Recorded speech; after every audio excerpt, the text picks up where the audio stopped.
Right now, if you cut yourself badly, you clean it, you cover it, and if it starts to look angry, you get antibiotics. A course of pills that costs almost nothing ends an infection that, 100 years ago, could have killed you. You do not think of a scraped hand or a deep cut as a threat to your life. You think of it as an inconvenience. For almost the entire history of our species, a wound was not an inconvenience. It was a coin flip. Imagine it.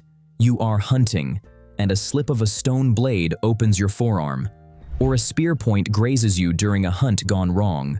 The cut itself is not the problem. The bleeding stops, the pain fades over a day or two. The problem comes later. On the third day, the edges of the wound are hot to the touch. The skin around it has gone tight and red. By the fifth day, a thin red line has begun to travel up the arm, away from the wound, toward the body. You have seen this before. You have watched what happens next. And there is no pill. There is no doctor. There is nothing between you and whatever this becomes except your own body and whatever knowledge the people around you have managed to accumulate. This is the reality ancient humans lived inside for hundreds of thousands of years. Not the drama of the injury itself, but the slow, silent terror of what an ordinary wound could turn into. Bacteria do not care how brave you are. And in a world before germ theory, before antiseptics, before the concept of infection even existed as we understand it, the difference between a cut that healed and a cut that killed was often invisible until it was too late. So the real question is not how ancient humans treated wounds. The interesting question is how they survived them at all, because the evidence shows they did, far more often than they had any right to. Start with what they could actually see. Ancient humans had no microscope and no theory of bacteria, but they were exceptional observers of cause and effect over long stretches of time. They could not see the infection, but they could see the pattern.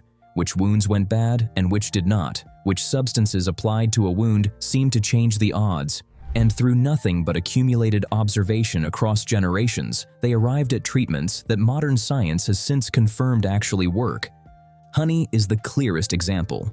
Across an astonishing range of ancient cultures, Egyptian, Mesopotamian, Greek, Chinese, Indian, honey appears again and again as a wound dressing.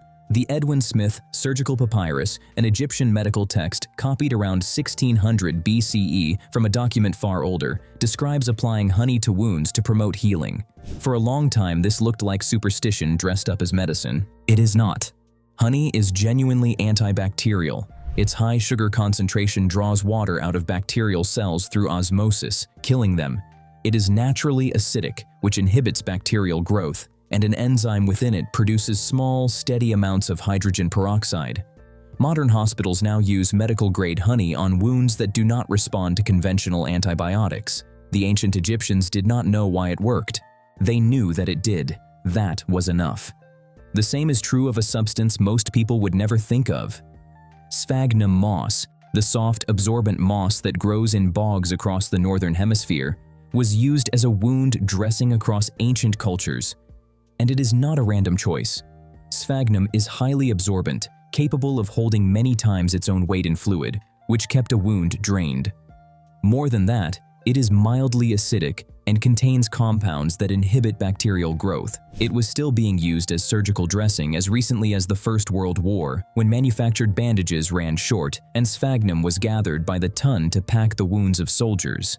A material an Ice Age human might have pressed against a cut was, thousands of years later, packed into the wounds of men shot on the Western Front. Even the most disturbing ancient treatment turns out to be sound. Maggots, the larvae of certain flies, will, when placed in a wound, eat only the dead and infected tissue while leaving healthy tissue untouched. They debride the wound, they kill bacteria, and they stimulate healing. This sounds like a horror story, and to a modern sensibility, it is deeply unpleasant. It is also real medicine used in hospitals today under the clinical name maggot debridement therapy. Whether the deep prehistoric use of maggots was deliberate or simply an observed accident that people learned not to interfere with, the outcome was the same. The wound got cleaner instead of worse. Not everything they tried was so successful, and this is worth being honest about. Cauterization, pressing a heated stone or metal against a wound to burn it closed, appears across almost every ancient culture described in the Edwin Smith Papyrus and later in the Greek and Chinese medical traditions. The logic seemed sound. Fire stopped bleeding, and it seemed to seal the wound against whatever made it turn bad.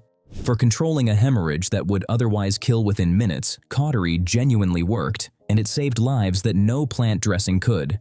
But as a defense against infection, it was closer to a mistake than a cure. Modern research has shown that cauterization actually raises the risk of infection rather than lowering it, because the burned, dead tissue it leaves behind is exactly the environment bacteria thrive in. Ancient humans watched fire stop bleeding and reasonably concluded it must also stop rot.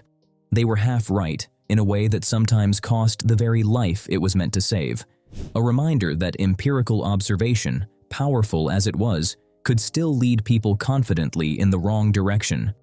But here is the part that matters most, and it is the part that has nothing to do with honey or moss or fire. You cannot survive a serious infected wound alone. Picture that red line traveling up your arm again. If the infection takes hold, you are going to spend days, possibly weeks, unable to hunt, unable to gather, unable to walk far, possibly delirious with fever. In a hunter-gatherer band living on the edge of its own survival, an adult who cannot contribute is not just useless. They are a cost. Every calorie they eat is a calorie someone else had to find. Every mile the group travels, someone has to help them or wait for them. By the cold logic of survival, the injured should have been left behind. They were not. And we know they were not, because of the bones. The most famous single piece of evidence comes from Shanidar Cave in the Zagros Mountains of northern Iraq, where the remains of a Neanderthal known as Shanidar I were excavated. This individual lived somewhere between 45 and 35,000 years ago, and by the time he died at around the age of 50, extraordinarily old for a Neanderthal, his body was a catalog of catastrophic injury. He had suffered a massive blow to the left side of his face that likely blinded him in one eye. His right arm was withered and had been lost below the elbow, either through injury or amputation. He had degenerative joint disease that would have made walking agonizing.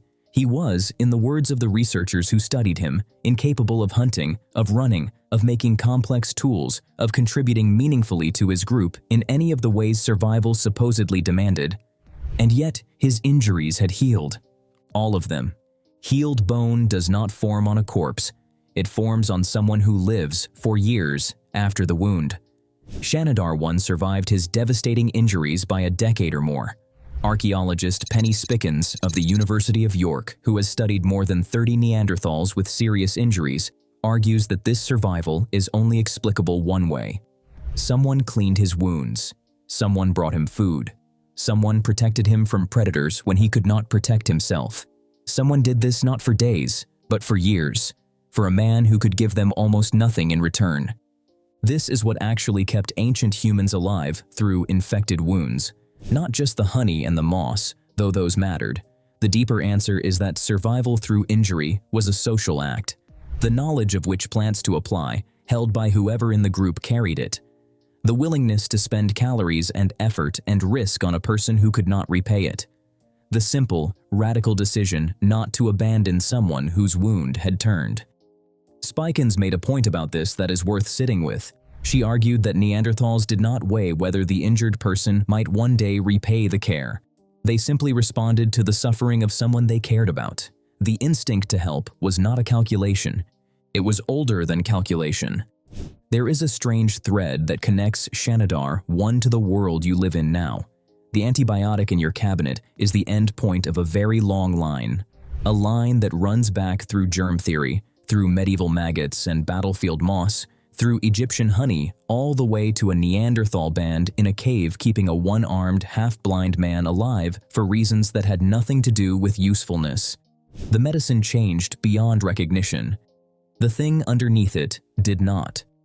Ancient humans survived their infected wounds, partly because they stumbled, through patient observation, onto substances that genuinely fought infection.